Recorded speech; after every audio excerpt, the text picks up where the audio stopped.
ఓం శ్రీ దుర్గా పరమేశ్వరాయ నమ. ఓం శ్రీ శ్యామండేశ్వరీ దేవి నమ. ఓం శ్రీ వారాహి దేవి అయి నమ.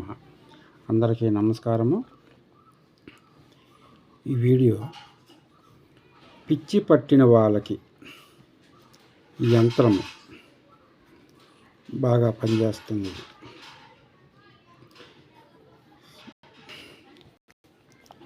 ఈ యంత్రాన్ని పిచ్చి పిచ్చిగా మాట్లాడుతూ ఉంటారు.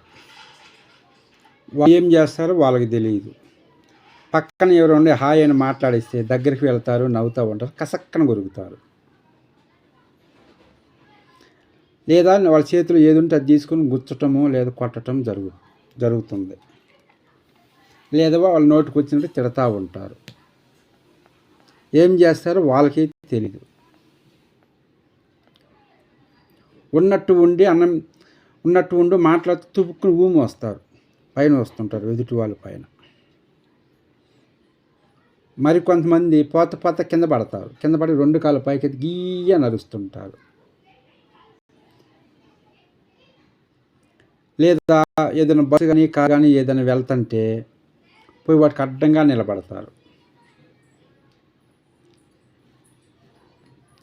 ఈ విధంగా రకరకాలుగా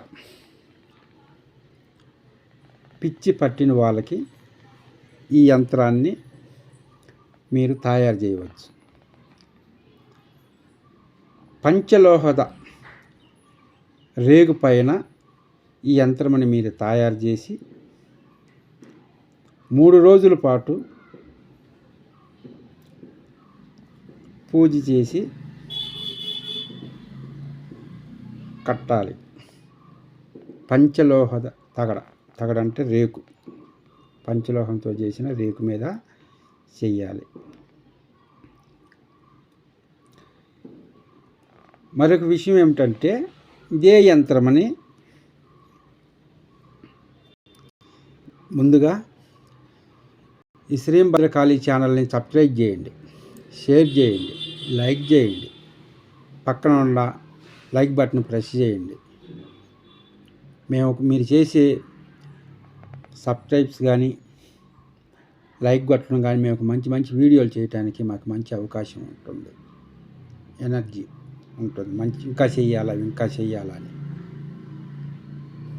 అందరికీ ఉపయోగపడే విధంగానే మేము చెప్తున్నాం. అందరికీ ఉపయోగపడాలి, అందరూ మంచిగా ఉండాలి, అందరూ బాగుండాలి, తెలియని విషయాన్ని కూడా తెలుసుకుంటారని. ఫస్ట్ నుంచి లాస్ట్ వరకు పూర్తిగా చూడండి.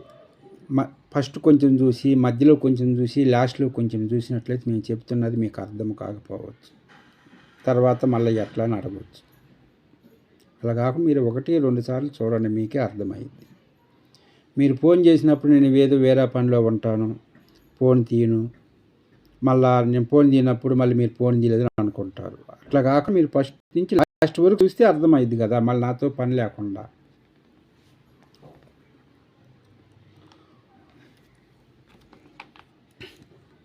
ఈ యంత్రానికి మరొక విధానం కూడా ఉంది, 2 విధానాలు.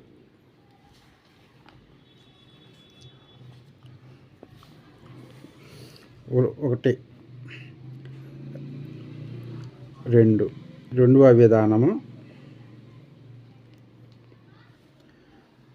విధానంతో రెండవ విధానం చేసేదేమంటే, వాళ్ళు పిచ్చి పట్టి అనకూడదు, పదే అనకూడదు. వాళ్ళు గ్రహ హస్తుల వలన అలా జరుగుతుంది. ఏ టైంలో ఎప్పుడు ఏది జరిగిద్దో ఎవరికీ తెలియదు. ఎవరిని తక్కువ చేసి మాట్లాడదు, ఎవరిని తక్కువ చేసి కూడా చూడకూడదు. పరిస్థితి బాగలేని వాళ్ళని అయ్యో పాపం అని మనం తగిన సహాయం అయితే చేయొచ్చు, కానీ ఎదుటి వాళ్ళని తక్కువ చేసి చూడటం అది మహాపాపం. ఏ రోజు ఏం జరిగిద్దో, ఏ టైంలో ఏం జరిగిద్దో ఎవరికీ తెలియదు. నాకు తెలిసిన విషయం అది. మనం మంచిగా ఉన్నామని చెప్పేసి మనకంటే తక్కువగా ఉన్న వాళ్ళని హీనం చేసి మాట్లాడటము. కొంతమంది బస్ స్టాండ్లో కానీ ఫుట్పాత్ మీద కానీ అడుక్కుంటూ ఉంటారు, భిక్షం అడుగుతూ ఉంటారు. అలాంటి వాళ్ళని చాలామంది తిడతారు. తిట్టకూడదు. నీకు ఇష్టమైతే, నీకు చేతనైతే నీకేది చేతనైన సహాయం చేయండి, లేదంటే కామ్గా ఉండండి, తిట్టకూడదు. వాళ్ళు పోయిన జన్మలో ఏ పాపం చేసుకున్నారు, పోయిన జన్మలో బాగా బతుకుంటారేమో, ఈ జన్మలో ఎట్లా జరిగిందేమో వాళ్ళకి. వచ్చే జన్మలో మనకే గతి పట్టిద్దో మనకే తెలియదు. మనం ఏదైనా కొన్ని మంచి పనులన్నీ చేస్తుంటే వచ్చే జన్మలో మనకైనా లేదా మన బిడ్డలకైనా మంచి జరగవచ్చు. ఎవరిని కూడా తక్కువ చేసి మాట్లాడటం కానీ, హింసించటం కానీ, తక్కువ చూపు చూడటం కానీ చేయకూడదు. అందరము ఒకటే. ఏ టైంలో ఎవరికి ఏం జరిగిద్దో తెలియదు. ₹1,00,00,000 ఆస్తులు ఉన్నవాడు కూడా కొన్ని రోజుల్లోనే బికారి అయిపోయి రోడ్డుకి ఎక్కుతున్నారు ఈ రోజుల్లో. ఇలా జరుగుతున్నాయి, మనం చూస్తూనే ఉంటున్నాం. నేను ఒకప్పుడు ఎట్ట బతికాను, ఇప్పుడు చూడు ఎట్లా అయిపోయాను, కూలి పని చేయాల్సి వస్తుందని అంటున్నారు కొంతమంది. ఎందుకంటే అప్పుడు వాళ్ళకున్న అహంభావం, అహంకారము దాన్ని అప్పుడు చూపిస్తారు. అది చూపించటం వలన ఏమంటే మన దేవుడు ఏం చేస్తాడు, ఇటుకున్నది కరిగించాలి, ఇవిని దించాలి, కిందకి లాగాలి, కింద పడేయాలని కింద పడేస్తాడు. అప్పుడు మనం కూడా వాళ్ళతో పాటు మనం సమానమే అవుతాం. అందుకని ఎవరినైనా కూడా తక్కువ చేసి మాట్లాడద్దు. వాళ్ళకుండే గౌరవం వాళ్ళకి ఇచ్చే మర్యాద వాళ్ళకి ఇవ్వాలి. మనం ఏ పరిస్థితుల్లో ఏం జరిగిద్దో తెలియదు. అలాంటి టైంలో ఒకరిని తక్కువ చేసి మాట్లాడటం కానీ, ఒకరి మీద నిందలు పెట్టడం కానీ, ఒకరిని తిట్టడం కానీ, ఒకరిని అనవసరంగా గొడవలు చేసి రెచ్చగొట్టడం కానీ, లేనిపోయింది నిందలు పెట్టడం కానీ, మనస్వార్థం కోసం మనం ఒకరి మీద అట్లా చేయటం చాలా చాలా తప్పది. ఎందుకంటే చాలామంది మన కళ్ళ ముందే దొరుకుతున్నారు చేసిన తప్పులకి. క్షమాపణ చెప్పుకుంటూ ఏడ్చుకుంటూ అయినా రావయ్యి, కానీ వాళ్ళది అనుభవించి తప్పదు అది. ఎందుకంటే మనం బాగున్నప్పుడు ఎదుటి వాళ్ళని ఎంత హింసించి పెట్టామో తర్వాత మనం కూడా తప్పదయ్యి. అందువల్ల ఎవరిని కూడా తక్కువ చేసి మాట్లాడటం కానీ, తక్కువ చేసి తిట్టడం కానీ, కులహీనమైన మాటలు కానీ, వాడిది ఏముంది వీడిది ఏముంది అని కాకూడదు. ఇక్కడ మరి ఒక పద్ధతి వచ్చి, నీకు చేతనైతే నీకు ఏదైనా సహాయం చేయి.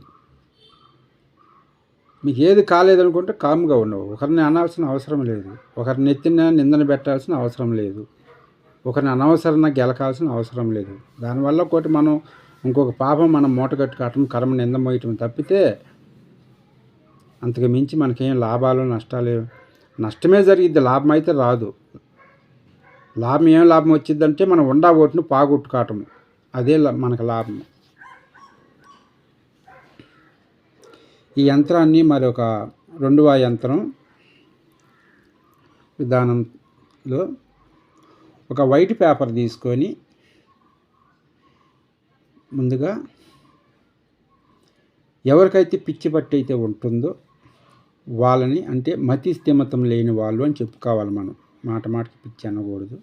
మతి స్థిమితం లేకుండా ఉండవాళ్ళని, వాళ్ళ పుట్టినరోజు వాళ్ళ మొదటి అక్షరం, పేరులో మొదటి అక్షరం తీసుకొని, అదృష్ట దినాలు ఉంటాయి, లక్కీ రోజులు.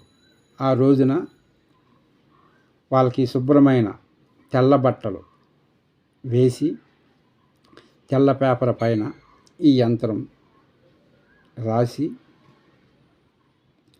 ప్రతిరోజు గనక, అంటే దీనివల్ల మనకి వేలు వందలు నష్టమయ్యేది ఏమీ లేదు. ఒక A4 షీట్ ఒక 4 తీసుకున్నామంటే మనకి 20 రోజులు వస్తున్నాయి. ఒక A4 షీటు వైట్ పేపరు మనం ఒకటి తీసుకున్నామంటే 20 రోజులు పనిచేస్తాయి. 4 A4 షీట్ పేపర్లో 4 తీసుకున్నామంటే 20 రోజులు వస్తాయి.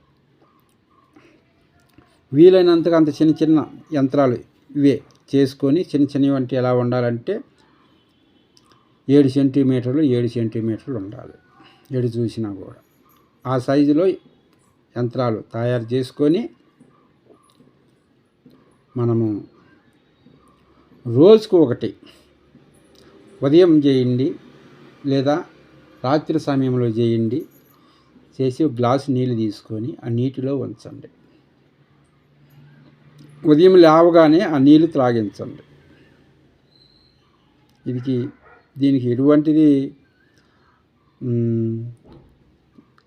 నిబంధనలు అనేది ఏమి ఉండదు, పెద్దగా చెప్పాల్సిన విషయం కూడా ఏమి లేదు. ఒక గ్లాసు రాత్రి టైంలో గ్లాసు తీసుకొని నీళ్ళు పోసి అందులో మీరు రాసిన వైట్ పేపర్ మీద రాసిన యంత్రాన్ని అందులో ఉంచండి.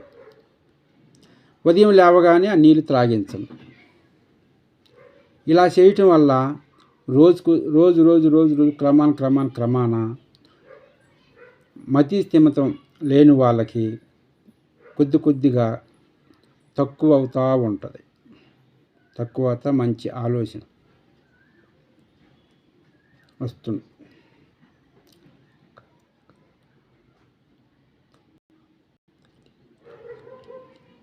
దీన్ని ఉపయోగించండి.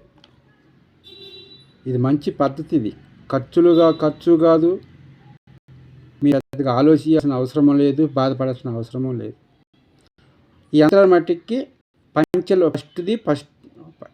ఫస్ట్ పంచలోహద యంత్రముని తయారు చేసి పూజ చేసి దానికి అల్లగు గింజలు ముందు అన్నింటిలో చెప్పాను. అదే ప్రకారంగా దీన్ని కూడా వేసి మెడలో కట్టండి. మెడలో కట్టిన తర్వాత ఈ రెండవది యంత్రాన్ని వైట్ పేపర్ మీద రాసి, ఏదైనా సోమవారం అయితే సోమవారం మంచి పౌర్ణమి రోజు నుంచి మొదలు పెడితే చాలా మంచిది. పౌర్ణమి రోజుల్లో పౌర్ణమి రోజు చేసి మెడలో కట్టి పౌర్ణమి రోజు నుంచే వైట్ పేపర్ మీద రాసి రాత్రి టైంలో నీటి గ్లాసులో ఉంచి మరుసటి రోజు నీళ్ళు త్రాగుతూ ఉంటే రోజుకి చాలా మంచిది. మళ్ళీ పౌర్ణమి వచ్చేసరికి ఎంతో కొంత మనకి 100 కనీసం 20% మనకు మార్పు వచ్చినా మంచిదే. 10% మార్పు వచ్చినా మంచిదే. మనకి వందలు వేలు లక్షలు ఖర్చు పెట్టే కానీ చాలా తేలికైన పద్ధతి. ఎవరైనా రాయవచ్చు. ఇంట్లో తల్లి అయినా రాయవచ్చు, చెల్లి అయినా, అన్న అయినా, తమ్ముడైనా, అక్క అయినా, చెల్లి అయినా, లేదా భర్త అయినా, భార్య అయినా రాసి, అంటే ఒకళ్ళే రాయాలి. ఎవరైనా సరే ఒక్కళ్ళే రాయాలి. రోజు 21 రోజు 41 రోజు టైం పెట్టుకోండి. రోజు ఒకళ్ళే రాస్తా గ్లాసు నీటిలో వేసి ఉదయాన్నే కొంచెం ఆ నీళ్ళు త్రాగించాలి. త్రాగించిన అంత మాత్రాన వాళ్ళకి ఎంతో కొంత మెరుగు అనేది ఉంటుంది. మనం వేలు డబ్బులు పెట్టలేదు కదా. ఇలాంటివి చేసుకొని ప్రయత్నించండి. మతి స్థిమితం లేని వాళ్ళని ఒక దారికి తీసుకురండి. ఇదే నేను ఇచ్చే సలహా, నాకు తెలిసిన విషయము. ఒకవేళ మేము చేసుకుంటామండి, రోజు పేపర్ మీద రాసుకుంటాము, మేము మేము చేయలేమండి, పంచలోహత యంత్రం మా కాడ దొరకదండి అనుకున్నప్పుడు పక్కన పూజ షాపులో అడుగు చూడండి, దొరకదు అనుకున్నప్పుడు మాకు చెప్పిన కూడా మేము చేసి పూజ చేసి పంపిస్తాం. కావాలని మీకు నెంబర్ కూడా చెప్తున్నా చూడండి. ఇక్కడ 9916634895 9916634895 చేసి పంపిస్తాం. మేము చేసుకుంటామంటే ఇంకా మంచిది. మీరే చేసుకుంటే ఒక యంత్రం మీకు సిద్ధించిందంటే రెండో యంత్రం ఆటోమేటిక్గా మీకు సిద్ధయిద్ది. రెండో మూడో యంత్రం కూడా మీకు ఆటోమేటిక్గా మీరు రెడీ చేసుకొని మీ ఇంట్లో వరకు మీరు ఉపయోగించుకోవచ్చు. ఇదే యంత్రం కదా, పక్క యంత్రం కూడా సిద్ధ అయిపోయిద్ది అన్నమాట. ఒక యంత్రం సిద్ధ అయినప్పుడు రెండో యంత్రం ఆటోమేటిక్గా సిద్ధ అయింది. ఇక వేరే యంత్రం కూడా ఇదే అని కాదు, ఏదైనా ఒక మంత్రం కానీ యంత్రం కానీ తంత్రం కానీ సిద్ధ అయిందంటే దానికి రెండవది ఆటోమేటిక్గా సింపుల్గా సిద్ధ అవడానికి అవకాశం ఉంటుంది. ప్రతిదాన్ని ఉపయోగించుకోవచ్చు. కుదరని పక్షాన మాకు చెప్పండి, మేము చేస్తాం.